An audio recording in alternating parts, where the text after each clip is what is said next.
Live, happy Thursday, Believe Nation. Today is going to be a doozy. We've got, I think, 3 Instagram lives.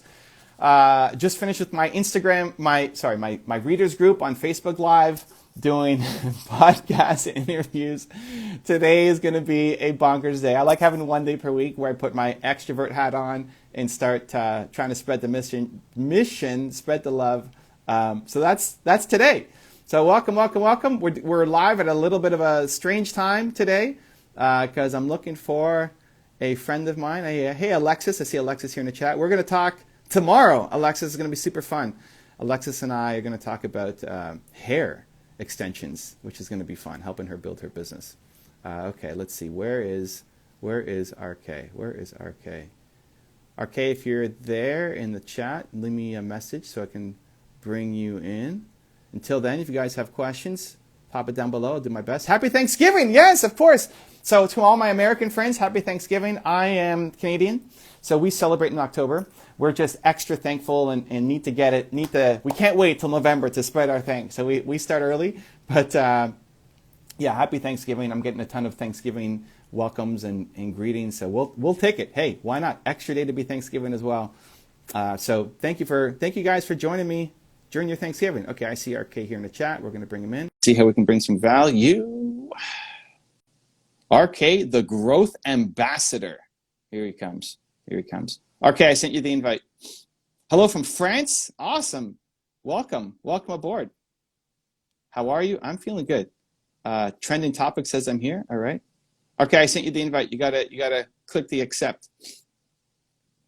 Happy Thanksgiving. The urban writers. I love it. Every day is Thanksgiving. All right, let's go. Okay, you got to accept. Okay, RK, I'm going to cancel. I'm going to send it to you again. Let's see. Here we go. Where's RK? Okay, I'm sending it again. There you go. Off. Hello from Uruguay. Awesome. Hello from India. Hello from the UK. Wow, we got... Hey, RK, how you doing, man? Hi. I'm doing good, but I can't see you yet. Oh, I see you. Oh, okay. For some reason I can't see you. It is still rotating. So it's like a black Let me circle, or what are you seeing? It's just a blank black thing with a rotating animation. Okay, we'll try one more time. I'm going to kick you out and bring you back in. Yes. Let's try. Let's see if that works. Greetings from the Netherlands. Awesome, man. International audience. Okay, let's try one more time with RK. Otherwise, we'll just go audio. You guys can see him, right? Because I can see him. Hoki Matoni, welcome aboard. Hey, okay, how's that? It still is the same thing, but I think, even if I can't see you, I can hear you properly. Okay. So that's a good thing. Well, they say, the audience says, we see you, RK, so I see you, They see you. Let's go. Okay, then we are good. Let's go. Yeah, absolutely. So RK is part of my Movement Makers program, and as part of that, we do an Instagram Live together. So what do you got, man? How can I help? Right. So it was very interesting, after we met last time, I think exactly a month ago, and everyone in my family got COVID. Wow. And I got it as well. And then since I think I got it the latest, like the lastest, I was admitted in the hospital because I couldn't breathe. I never thought that it would go to that stage. I couldn't breathe by myself, so I had to get some life support and stuff like that, and hospitalized for a week. Wow. And then I'm back home and recovering from home in the past couple of weeks. So and how are you feeling now? Feeling much better, but I still have some difficulty breathing and the stamina, right? Like I'm not at the best of my health. I feel like I'm tired, like exhausted all the time. So wow. How about your family? Everybody okay in the family? Everyone's fine. Yeah, everybody recovered. So super scary, dude. Anyway, I'm glad. Yeah. I'm thankful on U.S. Thanksgiving. I'm thankful that you and your family are okay. Absolutely, I'm thankful too. Like it's like have gone through what a lot of people. Like I had no idea that it would be like this. It can get so serious. So my message to everybody watching is that please take care of yourself, maintain social distancing norms, once you get it, it's not only you who is suffering. It's about everybody in your family or whoever you come in touch with. So even if you are, safe, like you may not be symptomatic, but you may still be a carrier. So please stay safe. Follow all the norms and take care of your family. That's very important. Cool, man. Well, how can I help? What do you got? Great. So since last time that we spoke, we spoke a lot about how to create a thought leadership around your message. So this time I've got some really, some technical questions, I could say, on how to organize our daily life so that we can optimize our content creation and content distribution. I'd like to, take from your experience on how you manage to create so much of content. Do you follow any content creation schedule? And once you create the content, what happens next? Like the content repurposing, the process, and how it goes to content distribution process. So if you can. So So do you have a team, or is it you doing everything right now? I have a team. And also I have a few interns also who I'm training on digital marketing. Okay, so I have a team. Yeah, so where I'm at now is very different than when I started, right? I mean, we've got 30 people on my team. I don't know how many videos we put up a day, 30 to 50 videos a day, probably across different channels. But again, like that's not possible with just me, right? So if I'm looking at, where do you want to start? You want to look at YouTube, Instagram? What do you want to dive into? Okay, I'd like to create videos that can be distributed on multiple channels. Although I will only be focusing mainly on Instagram and Facebook for the lives and engagement, because I just want to focus on just a couple of main channels where I am always super engaged. But I want to distribute the content as a passive method of attracting new audience. So it'll go to YouTube, LinkedIn, and stuff like that. But I just want to maintain consistency in Facebook, Instagram, and LinkedIn. That's it on engagements. Yeah, so if you're doing lives, then all you need to do is schedule in your calendar when you're going to do a live, right? So normally I go live at 2 o'clock in the afternoon. This is a weird time for me. I'm not usually live at 11 a.m. I know. So I know. I'm going live on Instagram. Thank you so much. Thank you so much for making it possible. Yeah. So, but I schedule it, right? Even Thursdays. So today's Thursday, and I'm doing all day interviews and podcasts, and I have 3 lives. I just did a Facebook Live in my group. All of that becomes content, right? Right. So I schedule it in. If this was not on my calendar, something else would have taken over the spot, right? Yes. So step 1 is figure out when are you going to, if you're going to do live streaming as part of your calendar content, okay, when are you going to go live? So every Thursday afternoon you go live, or every Friday morning you go live, and you book it in so that nothing else takes over your calendar. Absolutely. Time blocking. Yeah, blocking your activities so that nothing else, Yeah. So that's, takes over the that's priority. number 1. Then, so I go live, right? This video goes live. This might turn into something. I don't know. Sometimes my content turns into something. Sometimes it doesn't. We have lots of content to pull from. But what would happen here is this video goes live. My team would then download the video. They will eliminate all of the stuff at the beginning, right? Like, hey guys, welcome. Oh, RK, I can't see you. Let me kill you. Let me kick you out and like bring you back in again, right? All that stuff is not going to be great for a YouTube video, right? When I'm talking to other people and somebody's saying hello from the UK, hello from India, hello from the Netherlands, right? All that gets cut, which is common at the beginning of a live stream, right? Your Facebook live streams, even mine this morning, I'm interacting with people and just saying hi and welcome and let's go. But that sucks for a YouTube video or a LinkedIn content piece, or right? So my team then would cut all that stuff out.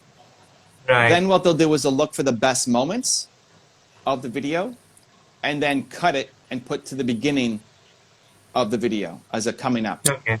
So, in this video already, we talked about COVID and we talked about content strategy. So they're going to decide, what are we going to call this video? They're probably going to call it something around the content strategy, because that's probably what this whole thing's going to talk about. Correct. So if Absolutely. somebody then started watching this video, if we label this video, we're going to title it "How to Create Content for Your Thought Leadership," something like that, right? And then Right. they click play.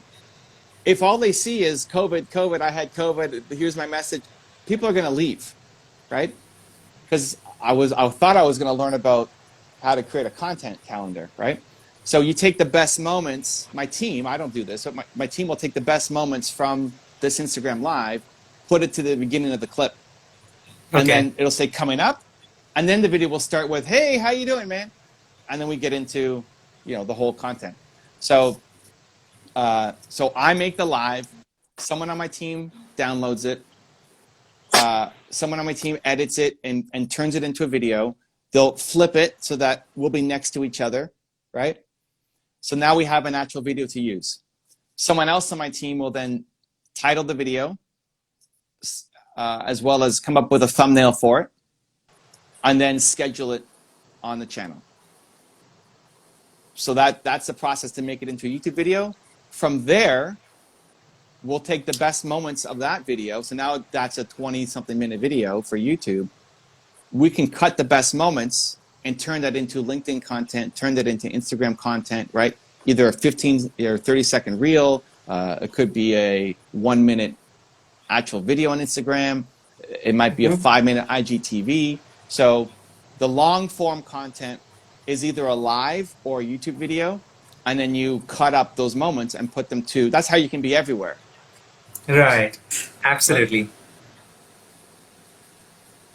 Great. So, do you also use tools like StreamYard or something to when you go live so that you can be simultaneously broadcasted to multiple channels? I don't. I'm not a huge fan of it. I'm going to be on, I'm on StreamYard today with somebody. Yeah, you can, I'm not a huge fan of it. Unless you have all of what I want to be able to do is talk to the camera and have that person see me. So StreamYard can help you be everywhere. It's just making sure you bring in the comments from everywhere. Right. When I go live, though, it's usually on Instagram. And as far as I know, you can't Instagram live from StreamYard. Mm-hmm. I think if you're going live, if you're going live on Facebook, great. YouTube Live is pretty useless. Right. So, yeah, where else are you going to stream? Like, you're going to stream on Facebook, and then You can stream on LinkedIn now. LinkedIn as well. yeah. So if you're going to do it, so I don't stream on LinkedIn. I don't stream on Right. Facebook besides inside my groups. Just make sure you're paying attention to the comments. So Right. if you're streaming and you're talking to the audience, make sure that the audience knows that you're talking to them, and you can bring in, you're paying attention to the comments Right. on both platforms. Absolutely. One thing which I'm interested in learning is like one thing which you do really well is when the video is playing, you have this sidebar with all those pointers, like top 10 things which the takeaways, right? Like, Yeah. how do you create those? Like, which video editing tool do you use to accomplish those? The pointers. So I'm not doing it because I suck at editing. I think it's just Adobe Premiere. That's what my team uses. Adobe Premiere. Okay, Yeah. your team uses. Okay. And that's just a standard tool that I think most people use in the video editing business. Right. There might be something easier that you can use. Mhm. This is where, like, if you're going to do it yourself, there's probably tools and hacks to be able to use some kind of app to help you do it. If you're going to hire somebody, there's always a limit for whatever tool you make. Like Canva's great. It's not as good as Photoshop if you know how to Correct. use Photoshop. Absolutely. But if you don't know how to Absolutely. use Photoshop, then use Canva, because Photoshop can be hard to learn in the beginning. Yes, So- to go to market. Correct. Absolutely. Yeah, so I'm sure there's some app that you can use to help you do it, but if you're going to hire somebody, you've got someone on your team, just have them use Premiere Pro. Right. Okay. Awesome. That is really, really good advice. And what I wanted to understand is like when you want to generate leads from videos, right? Inbound leads.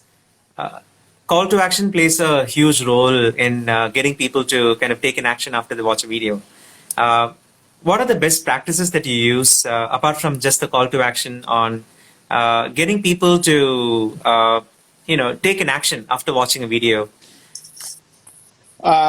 So if you're doing specifically for YouTube, I think the best thing to do is in the middle of a video. I think Uh-huh. also for any, if I really wanted to if I really want to get more people into movement makers, for example, in this live, I could say, hey guys, a reminder, RK is part of my movement makers program. If you want to join, there's a link in my website, or we're going to link it down in the description here. You should go check it out, and then move on. Right? Okay. If I really wanted to get people in, that's because if you save it to the end, people leave. People bounce. Yes. Correct. The end is the worst time to do it. Okay. They need to feel like there's more content coming to say, okay, well, RK's still asking questions. They still have time, so I'm going to stick around. And then they hear the call to action. Or it could be, it doesn't have to be a call to action for a sales pitch to say, hey, join my Movement Makers program. It could be for a free PDF. So if I had a PDF on my content strategy, guys, if you're watching this and you want my free PDF of how I create all of my content, there's a link that we're going to put up in the description. Go check that out, or go to evancarmichael.com/whatever and go get the link. And so in the middle, while we're talking about it, you're thinking about the most valuable lead magnet that you have that's related to the topic, right? If I'm talking about life hacks or something, it's not as related to content because this stream is about content. So in the middle of your video, you want to think like halfway, I usually say 50 to 75% of the way through a video to have a call to action for them to do something. Because if you wait until the end, you're just going to lose people. As soon as it feels like, hey, thank you so much for watching, people leave because they're off to do something else. Yeah. Absolutely, absolutely. That makes a lot of sense. Thank you so much. Because this one thing could actually be the game changer, to generate leads. If the intention from the video is to generate inbound leads, for people to contact or people to take an action, then having the call to action right at the beginning or in the middle, before ending could be a really good thing. At the same time, I saw someone commenting saying that it shouldn't be aggressive. Yeah. Don't do it at the beginning. Okay. Because here's what happens. At the beginning of a live stream, nobody's there, so they don't see it. Right. At the beginning of a replay video, people are like, oh, what's this? I'm out. You got to give them value at the beginning. You got to hook them to want to watch. The best way would be to have, if you have the lead magnet. So 50 to 75% of the way through the video. It's harder to do live because you got to think while you're talking to this person, what's the most relevant lead magnet that I have that I could share with people? But that's going to be your best. So not at the beginning, not at the end, 50 to 75% of the way through. Awesome. That's a really good formula to follow. Great. So tell me how your day looks like, and in terms of, how your day unfolds, and how do you also theme your days according to, like, let's say Mondays, you work on, reviewing with things with your team. Tuesday, you do recorded video content, not lives, right? Like recorded content. Wednesday, it's your off day, or Thursday is your live day. Like, do you theme your days like that? And have you tried that, or how effective is that? Well, you just said it. That's my schedule. That's what I do. Yeah, I think being in the same energy is super helpful. So I was just doing a Facebook Live with people who bought my book, Built to Serve, and I took that energy into here to talk to you. And then after this, I'm going to go and do another interview, and then a StreamYard, and then another IG Live, and so it's just all I'm doing is staying in the same energy, because to get into the energy can be hard. To get into the energy of, I'm an introvert, right? So I'm not naturally like, let's go everybody, ha! Right? So before the Facebook Live, that was my first thing today. I had music playing. I'm bouncing on my trampoline. I'm up and down. Getting in the groove. Getting into the zone of ready to share a message. And then, but now I'll have to just continue that energy, because it was great in the Facebook group. It's awesome being here with you. And then I'm just going to carry this all the way until 8 o'clock tonight when my last live stream ends. Right. But if you're trying to switch between doing a live and then writing a book and then talking to clients and then talking to your team. It's just different energies switches too much. Yes. And I think people Yes. lose a lot of productivity that way. So you may Right. not be able to, like people listening, watching, you may not be in complete control of your schedule, but the Mm-hmm. more you can define your schedule by days, I have my morning routine, but then every day I do a different thing. The other benefit of it is you miss it. I like to miss my work. So after today is done, right? Basically all day long until 8 tonight. After today's done though, tomorrow I'm not doing any interviews, I'm not doing the podcast, I'm not doing anything. But then come like Monday, Tuesday, I'm like, oh, I miss it. Like I haven't done an interview in a long time. I want to get back into it. And like, oh, here it is, Right. Thursday. And so I'm always missing, right? So same thing on Tuesday was my YouTube day, and I filmed a whole bunch of videos. Today I don't miss filming videos, but come like Saturday, Sunday, and you'll be like, I'm kind of itching. Like, when can I make my next YouTube video? Like, it's coming. Okay. Tuesday. Tuesday's here. Okay, let's go. Let's film some videos. So I think it's good to actually miss your work a little bit to give you the energy Absolutely. when you show up. Absolutely. Like you said, Evan, it's more like energy management. It's not time management, really. With time management, a lot of people, what they really mean is how to manage energy so that you can get more things done with in lesser time. So I think this batching idea is a really good thing. And like you said, getting into the zone is the most important part. Once you're in the zone, it's like you're on the highway at 100 miles an hour, right? And when you stop it, you still have to go through so much of acceleration to reach that point again. So this is a great thing that is a great advice. Okay, so the other thing is like about your book, right? Like Built to Serve. Mm-hmm. It's your third book, I believe, right? It's like third or fourth book. I don't know. There's a journal in there too, so I don't know if we count journal as a book. Right. No, it's the fourth. It's the fourth. The journal's the fifth. So yeah, fourth book. Yeah. Right. Excellent. So I am going to publish my book. It's like I have to hand over I already handed over the manuscript to the publisher, and since COVID happened for me, the timelines are a little bit Different. pushed forward. Yeah. But what are the things that I must be doing to promote the book? For example, the audience that I have right now, right? And I can actually say that, I've written a book called Fire Your Agency, and it's about gaining clarity on how to. Oh, we're losing him. We're losing him. Okay. You're cutting out. Oh, sorry. Okay, How he's about back. now? Yeah. Can you hear me now? Okay. Yeah. All right. So- So what are the things I can do to promote my book? This is going to be my first book, so maybe I can learn from your learnings of how you promoted 5 books so far and what worked and what really pushed the needle, move the needle. So it's funny because just this morning, just before you, like a minute before I came on with you, I was talking to my group. So creating an insiders group. This is advice that came to me from David Bach. I don't know if you know David, but Okay. he sold over 7 million books. And he said the thing that really helped me was creating a group of insiders. So like, okay, hey, it worked for you. I'm going to start it. So I created a Facebook group where anybody who pre-ordered the book could be a part of it. Uh-huh. And then also Okay. people who later on, because the book is now out, right? So once the book is out, they get to join too. And you just support them like crazy.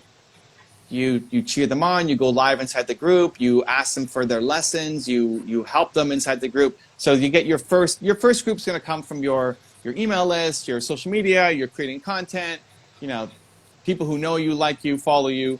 Some people will buy the book. And then the key is to make them super fans. Right. And the super fans comes from you giving access to you. It's you cheering people on. Right. It's you, like if somebody's going to create their own agency, they may be excited, but then the next day they feel like they can't do it. And you need to be the guy who's pushing them and say, no, you can't. Because you're joining them in live and you're answering their questions on Facebook inside the group.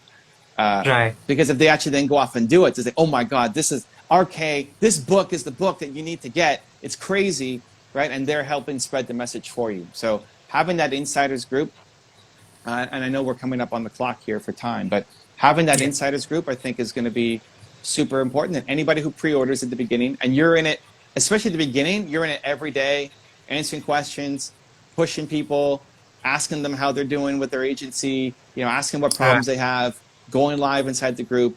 Because if every person, if they tell 2 people, 8 people, 10 people, that then they join the group, and then they're telling more people, that it just starts to balloon up. So you're getting congratulations on the first book in the chat. Thank you. Got lots of love. Yes. If people want to find you or look at the book, where are they going? Just go to fireyour.agency. Fireyour.agency. It's all, the pre-sale page is already up. You can get notified when the book launches, and there's some extra goodies I'm giving away for people who buy the book, who pre-order the book. Nice. And you get to join his Insider Facebook group coming soon. Yes. Appreciate you, man. Good luck with the book. Thank you. Thanks for joining. Thank you so much. I'm glad everybody's safe at home with you. Yes, absolutely. Absolutely. All right. Yes. Thank you so much for your time. I hope to see you. Share a cup of coffee. Thank you.